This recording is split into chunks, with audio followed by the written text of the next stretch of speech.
আছে যে আপোনালোকৰ মাটিখিনি বেলেগ লোকে বিক্ৰী কৰি দিলে পুনৰ হয় কি ঘটনাটো কি হৈছে ঘটনাটো আমি মাটিটো যে কিনিছো তাৰ দেউতাৰ পৰা কিনিছো কাৰ দেউতাৰ অগ্নু যুগ্নুৰ দেউতাৰ পৰা কিনিছো ইয়াতে আছে শিয়ালকাঠি তাৰ পাছত আমি 51 বছৰ হৈ গ'ল আমি খাই আছো মাটিটো এতিয়া অগ্নু এই দালাল চক্ৰৰ লগত হেৰি কৰি মানে ইছলামৰ ওচৰত বোলে আকৌ মাটিটো বিক্ৰী কৰি দিছে আমি 51 বছৰ খোৱাৰ পাছত অগ্নু যুগ্নু কেনেকে এতিয়া আকৌ মুছলিমৰ ওচৰত বিক্ৰী কৰি দিয়ে আমাৰ ৰেষ্টাৰ দলিল আছে বেলেগক বিক্ৰী কৰিছে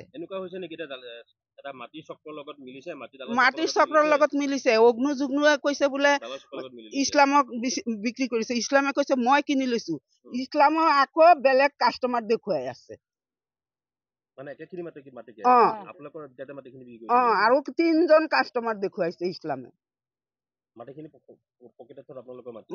মাটি আমাৰ 51 বছৰ ধৰি খাই আছো ওচৰ চুবুৰীয়া মানুহে কৈ আছে বোলে আপোনালোকৰ মাটিটো সি কেনেকে বিক্ৰী কৰে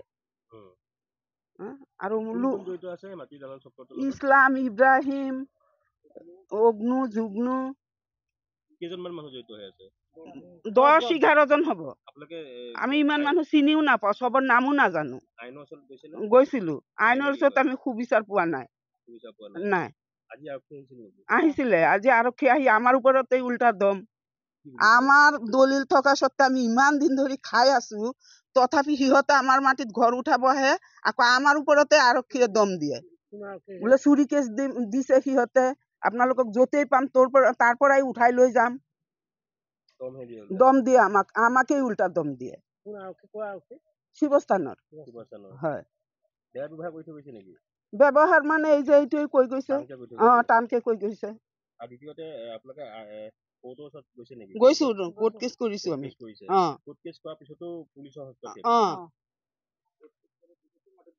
আমিতো এইবিলাক ইমান নাজানো কিমান ধাৰাত কেছ লগাইছে মানে এইটো ধাৰাত কেছ লগালে সিহঁতে ঘৰ উঠাব নোৱাৰে তথাপি পুলিচ ওচৰত আছিলে তথাপি ঘৰ বনাইছে সিহঁতে ইছলাম এই মুগুল আকৌ এই যে ইব্ৰাহিম মুগুলৰ ঘৰ খলিয়ামাৰীত আৰু ইছলামৰ ঘৰ আমনিত আৰু বাকী বিলাকৰ ঘৰ ক'ত আমি চিনিও নাপাওঁ ওচৰত নাই ওচৰৰ মানুহ নহয় এইটো ইছলামে মানে হাজিৰা দি আনিছে 1500 টকা হাজিৰা দি সিহঁতক লগত আনিছে আমাৰ খেতে আকৌ ঘৰ বানাবো ইসলামে ইসলামে আমনিত দালাল চক্ৰৰ লগত জড়িত সেই 1 নম্বৰ দালাল হয় না তাৰ মাটি তাৰ নহয় সি মুছলিম মানুহ আৰু আমি মাটি কিনিছো আদিবাসীৰ পৰা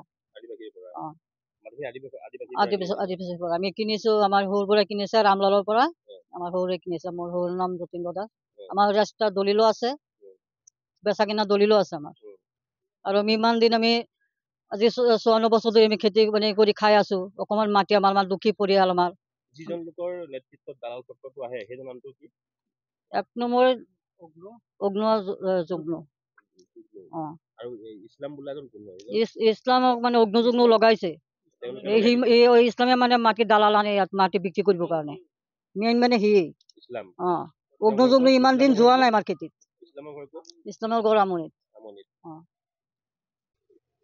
কি হৈছে বহুত দিন ধৰি এটা ইয়াতে মাটি বাই এটা কমপ্লিট এটা লাগি আছে কি হৈ আছে হয় মাটিটো মানে আমাৰ ককায়ে কিনিছিলে মোৰ দেউতাৰ দেউতাই মানে যোনে কেছকাল কৰি আছিলে তেখেতৰ দেউতাৰ পৰা কিনিছিলে কিন্তু তেওঁলোক সবেই ঢুকাইছে বৰ্তমান মানে মাটিবিলাক আমি আজি 54 বছৰ ধৰি খেতি বাতি কৰি খাই আছো এতিয়া মানে দালাল চক্ৰ জড়িত হৈ এই মাটিটোৰ ওপৰত মানে বহুত হেৰাসমেন্ট কৰি আছে আমাক আজি আমি এইটো লৈ পেলাই আমি আইনৰ হেৰি হৈছিলো গতিকে আমি বহুত হেৰি পাই আছো এই দালাল চক্ৰ জড়িত হৈ এইটো মাটিটো মানে সিহঁতে আমি এৰি দিব লাগে বুলি মাটিখিনি কাৰ পৰা কোনে কিনিছিলে মাটিটো কিনিছিলে এইটো পচৌগড়ৰ পৰা কিনিছিলে তেওঁলোকে এতিয়া দালালি কৰি আছে তেওঁলোকৰ হেৰিৰ পৰা কিনিছিলে এতিয়া ইহঁতৰ নামত মানে উত্তৰাধিকাৰী হিচাপত সিহঁতৰ নামত নামজাৰি হৈছে মাটিটো হোৱাৰ কাৰণে মানে তেওঁলোকে আহি পেলাই দালালৰ লাগি আমাক মানে এনেকা হেৰাসমেন্ট দি আছে মাটিখিনি কিনিছিল কেতিয়া আপোনালোকে মাটিটো কিনিছিলে 69ত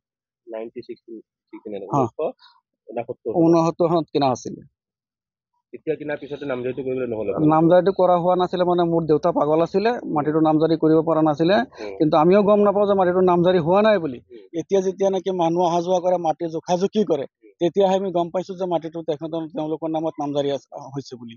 এতিয়া চবেই মিলি পেলাই মানে দালাল চক্ৰ জড়িত হৈ পেলাই এই কাম হেৰিটো কৰি আছে। মাটিৰ মালিক কোন আছিল? মাটিৰ মালিকটো পচৌগড় আছিলে। পচৌগড়। দালাল কিজনৰ নাম কি? দালাল কেইজনৰ নাম হৈছে, এজন হৈছে ইছলামউদ্দিন, আৰু আছিলে মুকবুল ইছলাম, আৰু হৈছে ইব্ৰাহিম আলী, আৰু হৈছে এইটো কি কয় আবু বক্কৰ সিদ্দিকী, আৰু কাছেম আলী, আব্দুল মতালি, আৰু হৈছে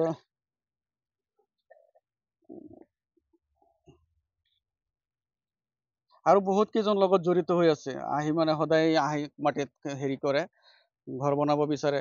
144 আৰু 7 ধাৰা এটা কেছ আমি কোৰ্টৰ পৰা কৰি আনি দিছিলো।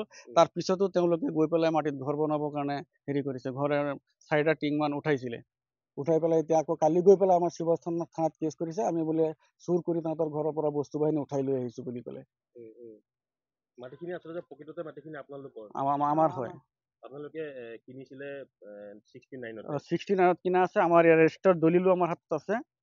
এইটো আকৌ এই কেইদিন আগত পিছত এইটো আমি নগাঁৱৰ পৰা চাৰ্টিফাই কপি বিচাৰিছিলো, সেইটো আমাক দিছে। এতিয়া আচলতে মাটিখিনি যে আপুনি কিনিছিলে নামজাৰি কৰা হোৱা নাছিল? নামজাৰি কৰা নাছিল। আপোনালোকক প্ৰেছাৰাইজ কৰা আছে নেকি মাটিখিনি এৰিবৰ কাৰণে? তেনেকৈ প্ৰেছাৰাইজ কৰি আছে। এনে মাটিখিনি এতিয়া কাৰ নামত আছে? এতিয়া নামত আছে আগনু আৰু যগ্নু। তেওঁলোকৰ নামত আছে? তেওঁলোকৰ নামত আছে। আপোনালোকে কিনিছিলে আগতে? কিনিছিলো আগতে। তেওঁলোকে লগাইছে নেকি? অকল দালালক তেওঁলোকে লগাইছে নেকি? তেওঁলোকেই লগাইছে। তেওঁলোকে লগাইছে। দালাল কিজনৰ বিৰুদ্ধে আপোনালোকে আইনগত ব্যৱস্থা লৈছে? আইনগত ব্যৱস্থা আমি লৈছিলো। লোৱাৰ পিছত?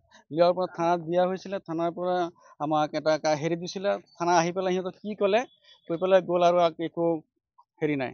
আজিও আৰক্ষী আহিছিল নেকি? আজিও আৰক্ষী আহিছিলে। অহাৰ পিছত বোলে উল্টাকে বোলে তেওঁলোকে বোলে কিবা কিবি কৈ গৈছে, উল্টাকে দম দিছে বোলে। উল্টা দম দিছে? এইটো শিৱস্থান আৰক্ষী থানা।